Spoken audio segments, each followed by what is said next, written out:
നമ്മുടെ സ്വന്തം പോക്കറ്റിൽ നമ്മൾ അധ്വാനിച്ച കാശെടുത്ത് നമ്മൾ ഇലക്ഷന് വർക്ക് ചെയ്താൽ ഇലക്ഷൻ കഴിയുമ്പോൾ നമ്മുടെ അവസ്ഥ എന്തായിരിക്കും? എത്ര പേരാണ് ഇലക്ഷന് കമ്പീറ്റ് ചെയ്യുന്നത്? നമ്മൾ ജെന്യുവിനായിട്ട് നമ്മുടെ പോക്കറ്റിൽ നിന്ന് കാശിറക്കി ഇലക്ഷന് മത്സരിച്ചാൽ നമുക്കെതിരായിട്ട് മത്സരിക്കുന്നവർ ഏത് കാശ് ഉപയോഗിച്ചാണ് മത്സരിക്കുന്നത്? ഇതാണ് നമ്മുടെ നാട്ടിൻ്റെ ഡെമോക്രസിയുടെ ഒരു ച്യുതി. ഇന്ന് നമ്മുടെ നാട്ടിലെ ഇലക്ഷൻ എല്ലാം പണം ഇലക്ഷന് വേണ്ടി ചിലവഴിക്കുന്ന ഏജൻസികൾ, സ്വാർത്ഥ ലാഭക്കാർ, കമ്പനികൾ, അവർക്ക് വേണ്ടിയുള്ള അവർ ഇതിനു വേണ്ടി മാറ്റിവെച്ചിരിക്കുന്ന ധനം കൊണ്ട് അവരുദ്ദേശിക്കുന്ന ആൾ ജയിപ്പിച്ചെടുക്കുന്നു.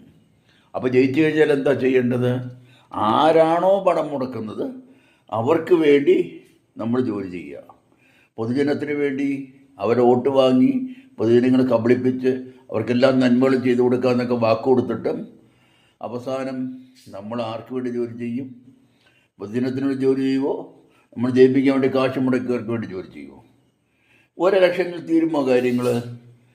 3 വർഷമോ 4 വർഷമോ 5 വർഷം കഴിയുമ്പം അടുത്ത ഇലക്ഷൻ ആര് പണം ആർക്ക് വേണ്ടി ചിലവഴിക്കും? ആ പണം എവിടെ നിന്ന് ഉണ്ടാക്കും? അപ്പോൾ എന്താണ് ഡെമോക്രസി?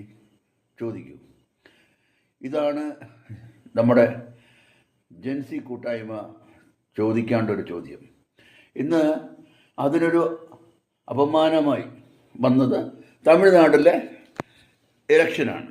തമിഴ്നാട് ഇലക്ഷന് മറ്റേ ഈ വിജയുടെ പാർട്ടിയുടെ ചിലർ അവർ ജയിച്ചു. ഈ മറ്റുള്ളവരുടെ പണം മുടക്കാതെ സ്വന്തം പോക്കറ്റിൽ നിന്നൊക്കെ കാശെടുത്ത് കുറേ പേരൊക്കെ ജയിച്ചു. പക്ഷെ കുറേ പേര് ഇതുമാതിരിയുള്ള പണം തന്നെയാണ് മുടക്കിയത്. വിജയ് പോലും ജയിച്ചത് എങ്ങനെയാണ്? വിജയുടെ അധ്വാനിച്ച കാശാണോ അതോ വേറെ ആരെങ്കിലാണോ? ഒക്കെ ഒരു വല്ലാത്തൊരു സമസ്യയാണ്. ഈ സമസ്യ നമ്മുടെ നാട്ടിൻ്റെ ഇലക്ഷനും അതിന് ബന്ധപ്പെട്ട ഭരണവും പിന്നെ നടന്നിട്ടുള്ള കഥകളും കുതിക്കാൽ കച്ചവടവും ഒക്കെ മറുപടി പറയും.